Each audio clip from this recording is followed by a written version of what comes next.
a été ouverte et confiée à la brigade de recherche de Loches. C'est un coup dur pour la mairie de Salbris. La cour administrative d'appel de Nantes vient d'annuler la déclaration d'utilité publique émise par le préfet en août 2006, autorisant l'installation d'une vaste plateforme logistique sur l'ancien site de Giat à Salbris. Ce recours avait été déposé par une famille riveraine du projet. L'avocat de la ville de Salbris avait essayé de plaider que la famille en question n'avait aucune légitimité pour déposer recours, car elle est propriétaire d'un bien spolié pendant la Seconde Guerre. Retour sur cette affaire avec Anthony Masto et Gilles Egloff. Tout a commencé par un recours. Un recours déposé par les 12 héritiers du domaine de l'Écluse à Salbris. La famille Play, qui ne veut pas voir s'implanter en bordure de sa propriété une vaste plateforme logistique.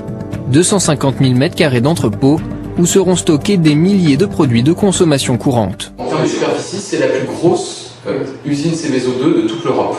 C'est vraiment, c'est important, le projet est totalement démesuré, en tout cas hors norme. Alors la famille Play a attaqué. D'abord les permis de construire, puis l'autorisation d'exploiter et enfin la déclaration d'utilité publique. Autant de failles dans le dossier Prologis.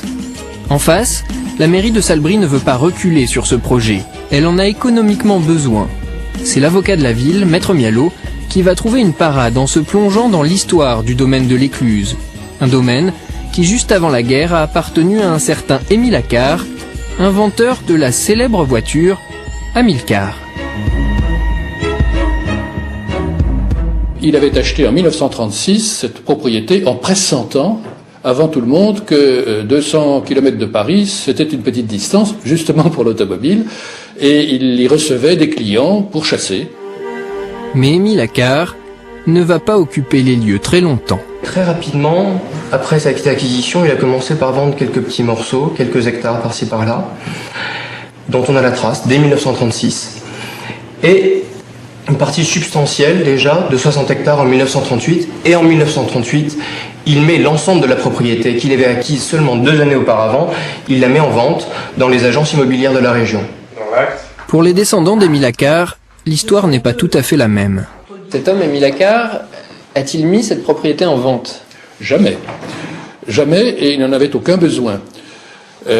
Puisque il était lui-même, il avait gagné beaucoup d'argent, il était lui-même né avec pas mal d'argent dans son berceau, comme on dit, avec une cuillère d'argent dans la bouche, son épouse également, donc c'était des gens qui étaient plus qu'à l'aise, et ils n'avaient aucun besoin de la vendre.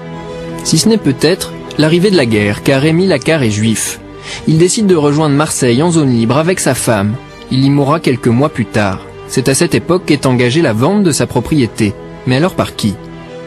On est dans le cadre de la loi du 22 juillet 1941 qui vise à éliminer les juifs de l'économie nationale. Le domaine de l'Écluse est un domaine agricole, donc arianisable. Dès lors qu'il y a un administrateur qui est nommé par le commissariat général aux questions juives, les Accard n'ont plus la disposition de leurs biens. Et cette vente même devait être autorisée par la Feldkommandantur. J'ai là, si cela vous intéresse, la photocopie de l'acte par lequel la Feldkommandantur de la région approuve, sur la demande du préfet, approuve cette vente au titre de l'arianisation de l'économie nationale.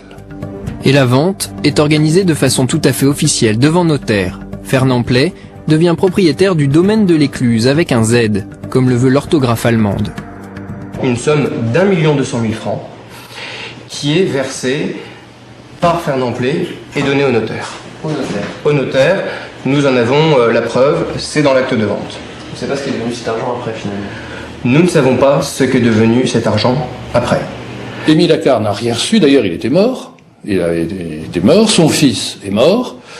Sa veuve s'était cachée de son mieux et se gardait bien de donner le moindre signe de vie, justement, si elle voulait la garder, sa vie. Donc, le crime était parfait, plus de témoins, l'argent totalement disparu. Et ce qu'on peut penser, c'est qu'il a été versé au commissariat aux questions juives, qui était chargé, justement, de séquestrer et de gérer les biens dits des Juifs.